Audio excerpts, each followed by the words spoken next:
का मतलब होता है, आलिम का मतलब होता है ज्ञानी। ज्ञानी ज्ञानी जो ज्योतिष लोग थे वो ज्ञानी लोग थे। इंग्लिश में उनको वाइज पीपल कहा गया, वाइज पर्सन। आलिमों ने किताबों से, जो किताबें उनके पास थी, पुराने नियम की किताब थी, मीका नबी की किताब थी, जो भविष्यवक्ताओं ने लिखा था यीशु के बारे में कि एक बालक उत्पन्न होगा, एक पुत्र दिया गया, यशायाह नबी की किताब थी, उन किताबों से उन्होंने पढ़ा और तफसील की। तफसील का अर्थ होता है उसका बयान करना। आलिमों ने किताबों में पढ़ा और उसका बयान किया, आपस में बयान किया, अपने ऊंटों पर चल दिए उस तारे हयात का। हयात मतलब जिंदगी। वो तारा जो था वो जिंदगी देने वाला था और उसको देखते हुए, उसका पीछा करते हुए आज भी जो बुद्धिमान लोग हैं वो तारे का पीछा कर रहे हैं। और इसीलिए इस चर्च में तारे के ऊपर बात हो रही है। बिना तारे के आप नहीं पहुंच पाएंगे अपनी मंजिल तक।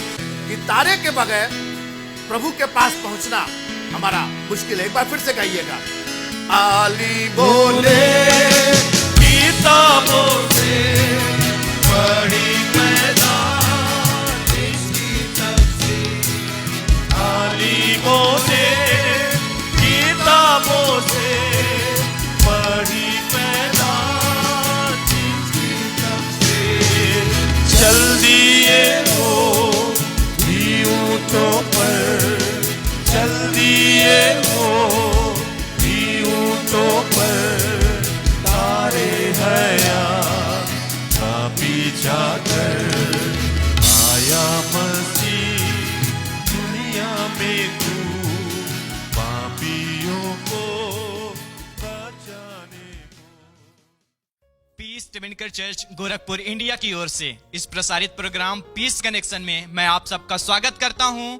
मसीह खुदावन यीशु में मेरे और मेरे कलीसिया की ओर से आपको सलाम पहुंचे, आपको जय मसीह की बोलता हूं और आप सबको मैं खुशामदीद कहता हूं कि आज की इस शाम में, इस वक्त में जो परमेश्वर ने मुकर्रर किया कि आपके साथ जुड़ के परमेश्वर के कलाम से बातें कर सकें। मैं खुदा का शुक्रगुजार हूं आज के इस खूबसूरत दिन के लिए कि उसने हम लोगों को सलामत रखा, तंदुरुस्त रखा, सेहतमंद रखा कि आपके साथ जुड़ के परमेश्वर की बातें करने वाले हों। मैं खुदा का शुक्र करता हूं कि इस वर्ष इतनी महामारियों के बाद भी परमेश्वर ने हम सबको सलामत रखा और इस खूबसूरत क्रिसमस के महीने में हम सबको पहुंचाया। और मैं क्रिसमस के वसीले पर कुछ एक बातें आपके साथ आज के शाम में करना चाहता हूं। मैं परमेश्वर का दिल से धन्यवाद करता हूं कि इस वर्ष खुदावन ने फिर से एक मौका दिया कि आपके साथ मिलके खुदा के पैदाइश पर, उसके उस उद्धारकर्ता के जन्म पर आपके साथ मिलके परमेश्वर के कलाम की खुशियों को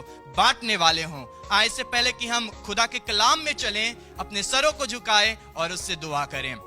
हे आसमानी बाप, दिल से शुक्रगुजारी करते हुए तेरे हुजूर आते हैं कि तूने हम सबको सलामत रखा, सेहतमंद रखा, तंदुरुस्त रखा और हर एक घटी कमी से बचा के तूने रखा। आज की इस शाम में परमेश्वर पिता की जबकि तेरा कलाम बोला जाना है बाप, तू बोलने वाला हो और हम सुनने वाले हो और हम ऐसे सुनने वाले हो जो तेरे कलाम को सुन के अपने मनों को हठीला ना करें। होने दे खुदावन कि हम तेरे कलाम को सुने और उसकी बरकतों को, उसकी आशीषों को हम रिसीव कर सके, उसे ग्रहण कर सके, ताकि खुदावन तेरा कलाम जो बरकतों का बाइस है ये हमारी जिंदगियों में बाबरकत हो, ये बेबरकत ना हो। खुदावन होने दे कि तेरे एक एक शब्द जो हमारे कानों में आते हों ये हमारे ईमान को, हमारे विश्वास को बढ़ाएं और तुझ में हमें और मजबूत बनाएं। हम सारा जलाल आपको देते हैं, इस वक्त को तेरे हाथों में देते हैं, हर एक चीजों को अपने कंट्रोल में करना और होने देना कि तेरी पवित्र आत्मा हम सबको छुए, कि हम सब सुन के आशीष प्राप्त करें। यीशु मसीह के मीठे प्यारे मुबारक नाम में मानते हैं पिता, आमीन आमीन। एक बार फिर से आप सबको जय मसीह की, प्रेज द लॉर्ड, और आपके घरानों की और आपकी सलामती खुदा के कलाम में हो। मेरे अजीजों, आज के इस वक्त में मैं आपके साथ कुछ एक बुद्धिमानों के विषय में बात करना चाहता हूं, जिन्हें आलिम कहा गया, जिन्हें इंग्लिश में वाइज मैन लिखा गया, जो बुद्धिमान पुरुष थे, जिन्हें ज्योतिष कहा गया, जिन्हें मजूसी कहा गया। इनके सफर की चर्चा आपके साथ करना चाह रहे हैं। और मेरे अजीजों, खुदा ने क्यों सिर्फ इन्हीं पर अपने उस प्रकाशन को, उस तारे को उजागर किया कि वो उस तारे को देख के बड़ी दूर का सफर करके और अपने उद्धारकर्ता, अपने राजा को देखने के लिए, उससे मिलने के लिए आए। या यूं कह सकते हैं, क्या केवल इन्हीं लोगों पर वो तारा चमका? जी नहीं मेरे अजीजों, बहुतों पर वो तारा चमका, वो भोर का तारा वो आसमान में चमका। लेकिन ये जो बुद्धिमान लोग थे, ये जो आलिम लोग थे, ये जो काबिल लोग थे, इन्होंने उस तारे की पहचान की, शिनाख्त की कि ये तारा कुछ अजीब व गरीब तारा है, ये तारा बरकतों का सबब बता रहा है, ये तारा हमारे निजात का तारा है। मेरे अजीजों, हमारे और आपके पास भी एक तारा है, और मैं खुदा का शुक्र करूं अपने कलीसिया के बिशप साहब के लिए, जो वो तारा बन के हमारी जिंदगी में आए और हमें दिखाई दिए। जब हमें खुदा की ओर से ये कलाम मिला कि हमारे लिए एक उद्धार करता है, हमने दुनिया की बातों का चिंता नहीं करके, दुनिया की बातों को सोच करके नहीं, लेकिन अपने खुदा के पीछे हो लिए। और आज खुदा में मुबारक है हमारी जिंदगियां, हमारे घराने खुदा में मुबारक हैं। मेरे अजीजों, बहुतों पर वो तारा चमका। लेकिन अगर हम बाइबल में मत्ती की किताब उसके 2 अध्याय की चर्चा करें तो उसमें 3 भेंटों को लेकर के 3 मजूसियों का जिक्र किया गया। और ये 3 मजूसी दर हकीकत में बुद्धिमान इसलिए थे क्योंकि ये खुदा के चिन्ह का पीछा कर रहे थे। इनको मालूमात हो गया था, इनको ज्ञान हासिल हो गया था, क्योंकि ये यहोवा का ज्ञान रखते थे। और जब ये तारा चमका तो इन्हें विश्वास हो गया, इन्हें एक आशा मिल गया कि हमारा निजात दहिंदा पैदा हुआ है, उसकी पैदाइश हुई है जो राजाओं का राजा और प्रभुओं का प्रभु है। जी हाँ मेरे अजीजों, बहुतों को ये ज्ञान मालूम था। जब आप देखेंगे कि ये मजूसी, ये ज्योतिष राज दरबार में आए, ये हेरोदेस राजा के राज दरबार में आए, तो हेरोदेस राजा ने अपने दरबार के कुछ मजूसियों को, कुछ ज्योतिषियों को, कुछ बुद्धिमान लोगों को बुलाता और उनसे पूछा, क्या सच में किसी राजा का जन्म हुआ है? लेकिन ये जो ज्योतिषी थे, ये जो बुद्धिमान पुरुष थे, ये जो काबिल लोग थे, जो दूर से आए थे, इन्होंने ये सवाल नहीं किया उस राज दरबार में आके कि क्या राजा का जन्म हुआ है या राजा का जन्म होगा। लेकिन इनको ये विश्वास था कि राजा का जन्म हो गया है, और ये राज दरबार में ये पूछते हुए आए कि जिसका जन्म हुआ है वो कहां है।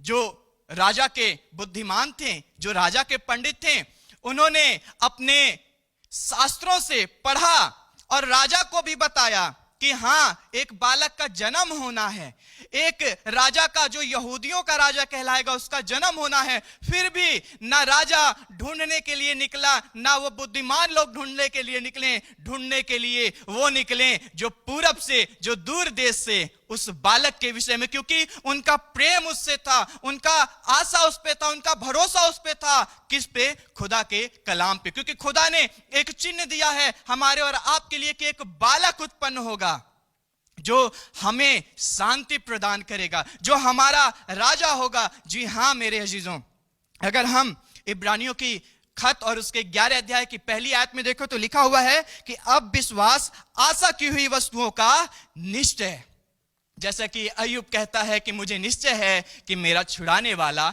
जीवित है, वैसे ही इन मजूसियों को यह निश्चय हो गया उस तारे को देख करके कि उस बालक का जन्म हो गया है, उस उद्धारकर्ता का जन्म हो गया है। हम और आप क्या इस बात को जानते हैं कि हमारे लिए एक बालक उत्पन्न हुआ, हमें एक पुत्र दिया गया, हमारे लिए उद्धार आ गया है? क्या हम उस उद्धार को आज के इस क्रिसमस के मौके पर ढूंढ रहे हैं, या सिर्फ हम खुशियां मनाने आ रहे हैं, सिर्फ हम गुजिया खाने आ रहे हैं, सिर्फ हम केक खाने आ रहे हैं, सिर्फ हम पार्टी अटेंड करने आ रहे हैं? मेरे अजीजों, जब ये ज्योतिषी आगे बढ़े तो इन्होंने कहीं भी किसी भी तरीके का जश्न, किसी भी तरीके की कोई पार्टी नहीं की, कोई भी उत्सव नहीं मनाया। इन्होंने जब तक उसे पा नहीं लिया तब तक ये उसे ढूंढते रहे, तब तक ये उसे ढूंढते रहे। हमारे और आपके लिए भी एक आशा है, हमारे और आपके लिए भी एक विश्वास है, हमारे और आपके लिए भी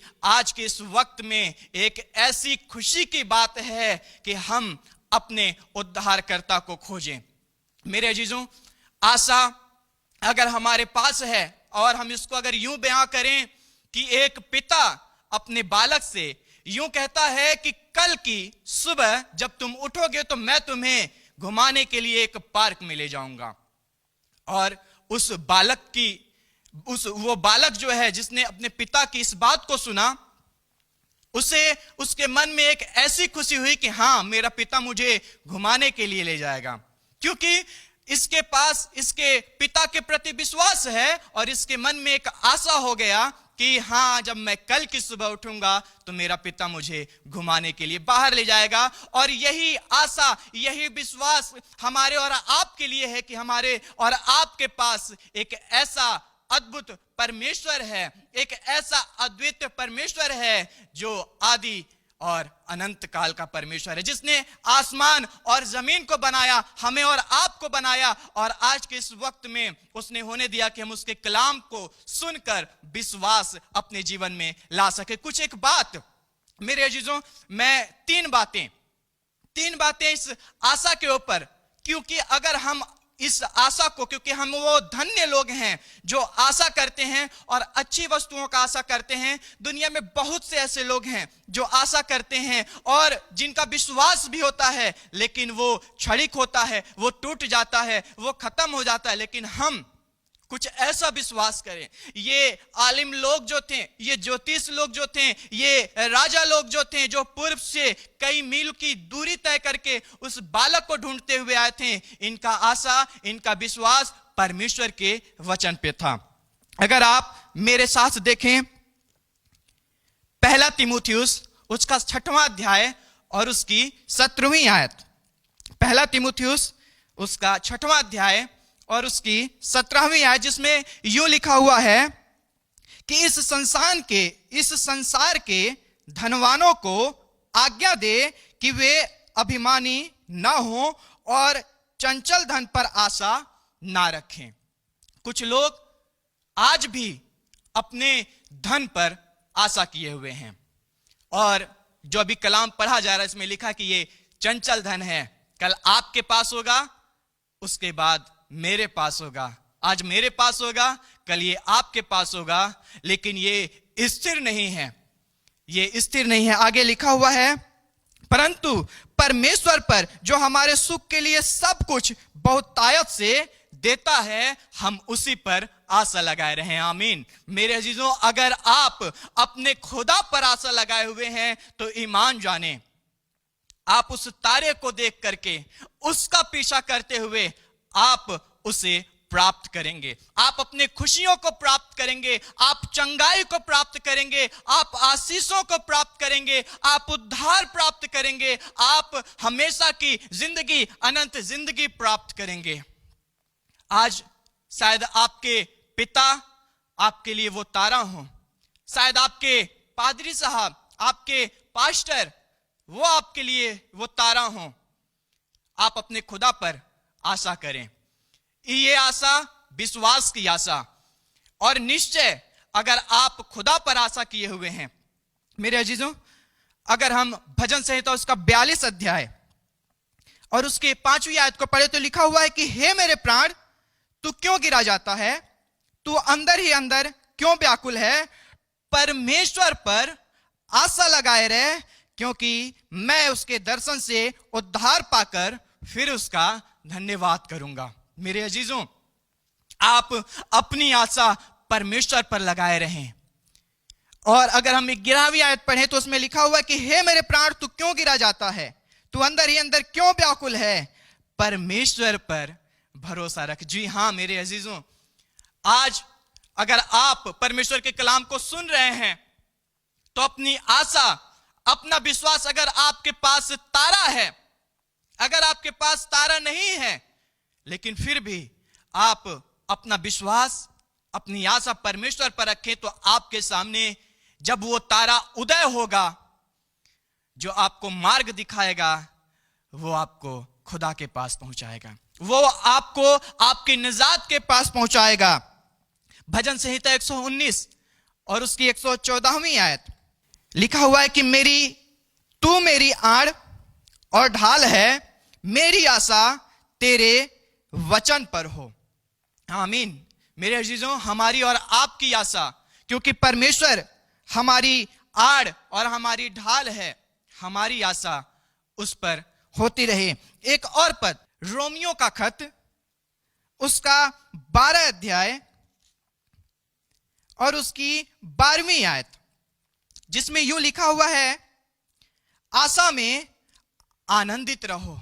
जी हां मेरे अजीजों, 3 बातें। पहली बातें कि हम अपने खुदा पर आशा लगाएं, अपने खुदा पर भरोसा रखें। दूसरी बात कि हम उसके वचन पर ही भरोसा रखें। तीसरी बात कि हम अपनी आशा में आनंदित रहें। ये आलिम, ये ज्योतिष, ये वाइज मैन, इनके पास जो आशा था वो उस आशा में आनंदित थे। जब इन्हें वो भोर का तारा देखा, क्योंकि इनको ईमान था, इनको विश्वास था, इनको भरोसा था, इनके पास एक आशा थी और ये अपने आशा में आनंदित थे। और वो उस तारे को देख के परमेश्वर की बात को, परमेश्वर की आज्ञा को समझ गए कि हमारे लिए एक उद्धारकर्ता का जन्म हुआ, हमारे लिए एक राजा का जन्म हुआ। आज दुनिया बहुत से चीजों को ढूंढ रही है, बहुत से अपने परिवार की अभिलाषाओं को, दुनिया की तमाम चीजों को, बहुत से देखेंगे हम तो लोग अपने दिनचर्या में सुख सुविधाओं की अभिलाषा किए हुए, ढूंढते हुए इधर और उधर भटक रहे हैं। लेकिन आज जब हम अपने खुदा को जानने वाले हैं तो हम अपने खुदा को, अपने परमेश्वर को ढूंढने वाले बने, अपने परमेश्वर की ओर ताकने वाले बने, अपने परमेश्वर की ओर निहारने वाले बने। खुदा का कलाम कहता है कि जब तक वो मिल सकता है उसे ढूंढो। हमको और आपको उसे ढूंढना है। और मैं 3 बातें इस ढूंढने पर भी आपके साथ साझा करना चाहता हूं, शेयर करना चाहता हूं। ये 3 बातें खुदा से मिलवाएंगी नहीं, लेकिन ये 3 बातें जरूर हमें उत्साहित करेंगी और ये हमारी शुरुआत होगी, ये पहला पड़ाव होगा कि हम अपने खुदा को ढूंढेंगे और उसे पाएंगे भी। पहला थिस्सलुनीकियों उसका 5वां अध्याय और उसके 17वीं आयत, जिसमें लिखा हुआ है कि निरंतर प्रार्थना करते रहो। मैं परमेश्वर का सच में दिल से धन्यवाद करता हूं कि परमेश्वर ने प्रार्थना करने का एक माध्यम बनाया कि हम अपने खुदा को, अपने परमेश्वर को पा सकें, हम अपने उद्धार को पा सकें। यीशु मसीह के विषय में लिखा हुआ कि वो रात रात भर जागकर प्रार्थना किया करता था। हमारे और आपके लिए भी सीखने की बात यह है मेरे अजीजों कि हम प्रार्थना निरंतर करते रहें, लगातार प्रार्थना करते रहें, हम जागते हुए और प्रार्थना करते हुए रहें ताकि हम अपने परमेश्वर को पा लें। परमेश्वर हमारे समीप है। आज भी अगर हम उसकी ओर मुड़ते हैं तो वो हमारी ओर मुड़ता है, हम जब उसकी ओर फिरते हैं तो वो हमारी ओर फिरता है। मेरे अजीजों, आज हमारा उद्धार हमारे निकट है, हमारे निजात, हमारी आशीषें, हमें हमेशा की जिंदगी देने वाला हमारे निकट है। क्यों ना हम प्रार्थना करना शुरू करें। दूसरी बात, यूहन्ना रचित सुसमाचार उसका 4वां अध्याय और उसकी 23वीं आयत, यूं लिखा हुआ कि परंतु वह समय आता है, वरन अब भी है। एक समय आता है और अब भी वो समय है। किस समय के बारे में? हम किस समय को ढूंढ रहे हैं? क्या हम 25 दिसंबर ढूंढ रहे हैं कि हम जब अपने सारे कामों को फिनिश करके और खुदा के भवन में पहुंच करके एक उत्सव मनाएंगे, एक पार्टी मनाएंगे, एक जश्न मनाएंगे? जी नहीं मेरे अजीजों, हमको और आपको खुदा को ढूंढना है और खुदा को ढूंढने के लिए लिखा हुआ कि परंतु वह समय आता है, वरन अब भी है, जिसमें सच्चे भक्त पिता की आराधना आत्मा और सच्चाई से करेंगे। हम और आप आज के इस वक्त में, आज के इस समय में इस बात को जान लें और पूरी रीति से ये विश्वास योग्य बातें हैं कि हम और आप अपने खुदा की आराधना आत्मा और सच्चाई से करना शुरू करें। हम सिर्फ क्रिसमस मनाने वाले लोग नहीं हैं, लेकिन हम पूरे साल अपने खुदा की इबादत करने वाले लोग हैं। क्योंकि लिखा हुआ है, क्योंकि पिता अपने लिए ऐसे आराधकों को ढूंढता है। जी हाँ, मैं परमेश्वर का धन्यवाद करता हूं कि इससे पहले कि हम उसे ढूंढें, वो ऐसे लोगों को ढूंढता है जो उसकी आराधना आत्मा और सच्चाई से करते हैं। अगर हम आत्मा और सच्चाई से उसकी आराधना करना शुरू कर दें तो खुदा को पाने में हमें देर ना लगेगी। हमें किसी राजमहल में और किसी और जगह घूम करके उसे ढूंढने की जरूरत ना पड़ेगी, वरन वो हमारे नजदीक होगा। वो खुद ऐसे लोगों को ढूंढ रहा है जो आत्मा और सच्चाई से उसकी आराधना करें। आलिम, बुद्धिमान, ये ज्योतिषी आत्मा और सच्चाई वाले लोग थे। ये खुदा को सिर्फ ढूंढ नहीं रहे थे। तीसरी बात अगर हम देखें तो यिर्मयाह नबी की किताब उसके 29 अध्याय की 13वीं आयत में लिखा हुआ कि तुम मुझे ढूंढोगे और पाओगे भी है। जब तक खुदा निकट है उसे ढूंढो और उसे पाओगे भी। लिखा हुआ क्योंकि तुम अपने संपूर्ण मन से अपने परमेश्वर को ढूंढोगे। जब हम संपूर्ण मन से परमेश्वर को ढूंढने का प्रयास करेंगे तो ईमान रखें वो मिल जाएगा।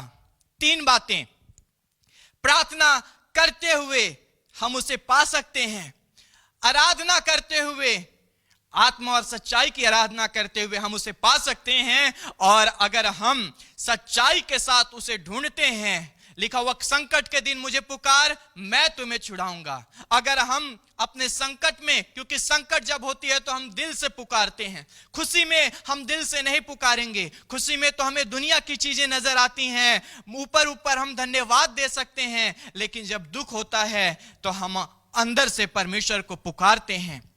ये शुरुआत आज आप अपनी जिंदगियों में कर लें, उससे प्रार्थना करना, उसे आत्मा और सच्चाई से पुकारना, आराधना करना और संपूर्ण मन के साथ उसके सन्मुख उपस्थित होना। वो आपको यकीनन मिलेगा, वो आपको यकीनन मिलेगा। मेरे अजीजों, जब ये ज्योतिष, ये आला लोग, ये जो बुद्धिमान लोग थे, ये उस खुदा को ढूंढने के लिए निकले तो रास्ते में मैंने बताया बहुत से ऐसी जिंदगियां थी जो जान गई। राजा, यहां तक कि वो जान गया कि एक राजा का जन्म होना है और उसने इन्हीं आलिमों को कहा कि जाके उसे ढूंढो, ठीक पता करो कि उसका जन्म कहां हुआ है। ये अपने से बाहर नहीं निकला, ये अपने लोगों को जो शास्त्र का ज्ञान रखते थे, जिन्हें यह मालूम था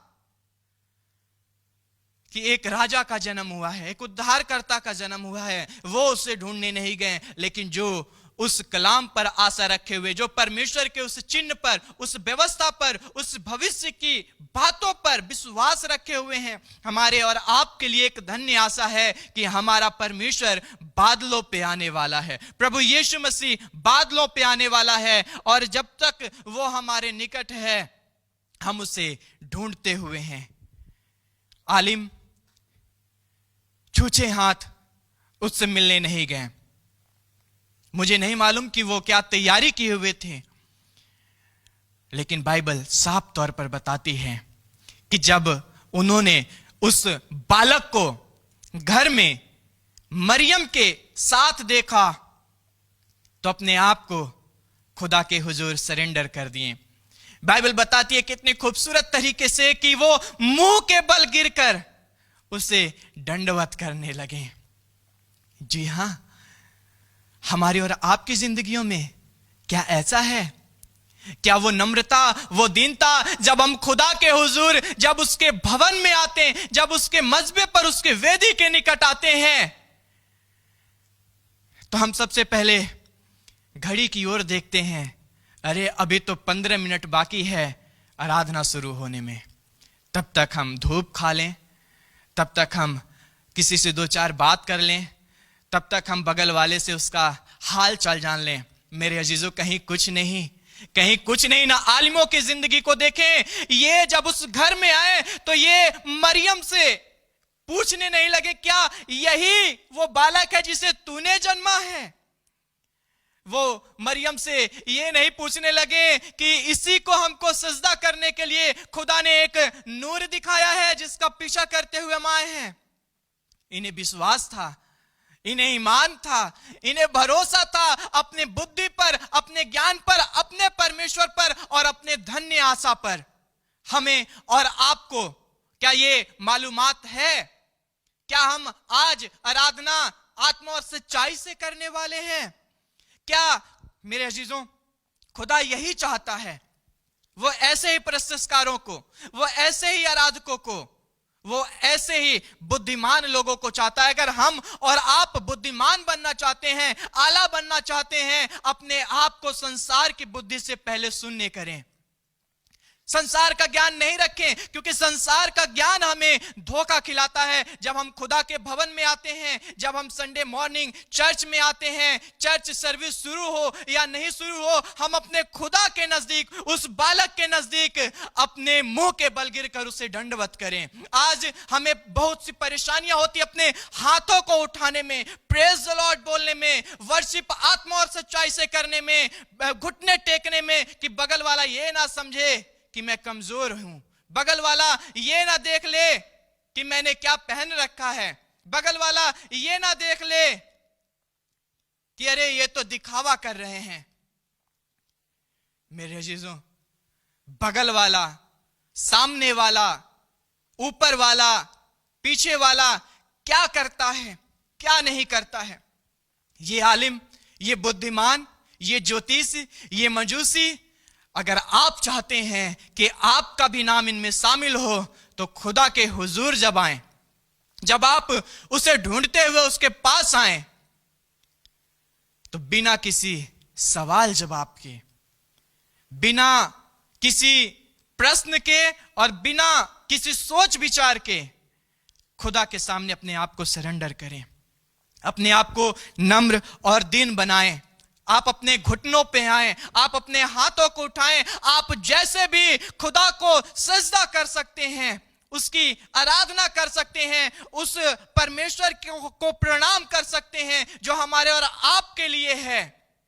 आप बिल्कुल भी उससे पीछे ना हो। आप किसी और को देख करके नहीं, खुदा को ढूंढने के लिए उसके भवन में आते हैं।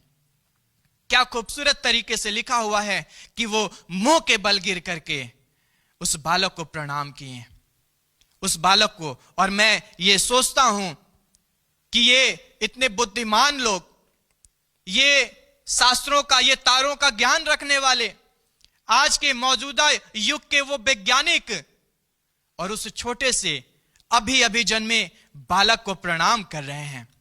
ये आलिम, ये बुद्धिमान सजदा करने के बाद एक काम और करते हैं कि उन्होंने 3 तरीके की भेंट खुदा के हुजूर में समर्पित किया। पहला भेंट राजा के तौर पर, दूसरा भेंट एक याजक के तौर पर, तीसरा भेंट एक ऐसे बालक को उसके मृत्यु के तौर पर जो जगत के पाप उठा ले जाता है। 3 भेंटें हमारी जिंदगियों में, और खुदा का कलाम हमसे और आपसे यही कहता है, अपने आप को जीवित, पवित्र और परमेश्वर को भावता हुआ करके बलिदान करो। ये 3 भेंटें अपने आप को जीवित रखें, अपने आप को पवित्र रखें और परमेश्वर का भावता हुआ करके अपने आप को उसके सन्मुख चढ़ाएं।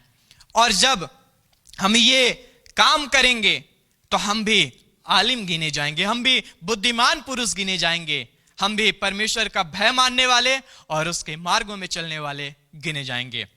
मेरे अजीजों, बस मैं खत्म करना चाहता हूं। एक स्त्री, वो पापिन थी, वो क्या थी, लेकिन लिखा हुआ है उसने एक बहुमूल्य वस्तु संगमरमर के पात्र में जटामासी का इत्र जो है उसके ऊपर चढ़ा देती है। वो बहुमूल्य था उससे सुगंध निकलता था और वो मृत्यु के वक्त की तैयारी करती हैं। 3 चीज एक भेंट में, हमारे और आपके इस देह में वो 3 चीज है कि हम अपने आप को जीवित रखें, अपने आप को पवित्र रखें और अपने आप को परमेश्वर का भावता हुआ कर सकते हैं, ताकि हम बुद्धिमान गिने जाएं, हम आलिम गिने जाएं, हम परमेश्वर के नजर में श्रेष्ठ हो जाएं, परमेश्वर के नजर में प्रिय हो जाएं। मेरे अजीजों, आलिम बनने की कोशिश करें इससे पहले कि आप क्रिसमस या बड़ा दिन मना रहे हों। बुद्धिमान बनने की कोशिश करें। ये बड़ा दिन हमारे और आपके लिए यकीनन तब बड़ा हो जाएगा जिस वक्त वो हमें मिल जाएगा, जिस वक्त हम उसके रूबरू होंगे, जिस वक्त हम उसकी हुजूर, उसके चरणों में पाए जाएंगे। खुदावन आप सबको बड़ी बरकत दे। इस कलाम के वसीले से वो आपके जीवन में ढेरों खुशियां उंडेले। और मैं आप सबको एक बार फिर से peace tabernacle church Gorakhpur India की ओर से इस क्रिसमस की बधाई देता हूं, मुबारकबाद देता हूं और आप सबसे यही दरख्वास्त करता हूं कि हम घरों को सजा रहे हैं, हम अच्छे अच्छे पकवान की तैयारी कर रहे हैं। थोड़ा सा वक्त निकाल के हम अपने इस खुदा की मकदस का, इस मंदिर का भी साज सज्जा करें, इसे सजाएं, इसे थोड़ा और खूबसूरत बनाएं, ताकि जब खुदा के पास जाएं तो जीवित, पवित्र और उसे भावता हुआ करके नजर कर सकें। खुदा में आप सबकी सलामती हो, खुदा में आप सब बने रहें। आए आपके लिए हम दुआ करते हैं। हालेलुया। हम शुक्रगुजार हैं इन अजीजों के लिए परमेश्वर पिता, जिन्होंने तेरे कलाम को सुनने के लिए खुदावन अपने आप को आगे किया, तेरे सामने लेके आए, ताकि खुदावन तेरे उस कलाम के वसीले इनके जीवन में वो विश्वास हो जिस विश्वास के वसीले ये तुझे ढूंढते हुए और पा लेते हैं। पिता, सारा जलाल आपको देते हैं। एक एक जिंदगियां जो हमारे साथ जुड़ी हैं, जो इस कलाम को सुनती हैं, खुदावन बड़ी बरकत पाए। एक एक बीमारियां, एक एक बदकारियां इनकी जिंदगियों से जाता रहे। इस वर्ष खुदावन तूने हम सबको अपनी हिफाजत दिया और यकीनन खुदावन ये उस बड़े दिन की तैयारी है कि हम तुझे बादलों पे देखेंगे और जश्न मनाएंगे। सारा आदर जलाल आपको देते हुए कलीसिया को, कलीसिया के अगुए को, अपने बिशप साहब को, उनके घरानों को तेरे हाथों में देते हुए सारा जलाल आपको देते हैं। यीशु मसीह के मीठे प्यारे पवित्र नाम में मांगते हैं पिता, आमीन। आप सबको मेरी क्रिसमस, मेरे और मेरे घराने की ओर से, मेरे और मेरे कलीसिया की ओर से मेरी क्रिसमस टू यू।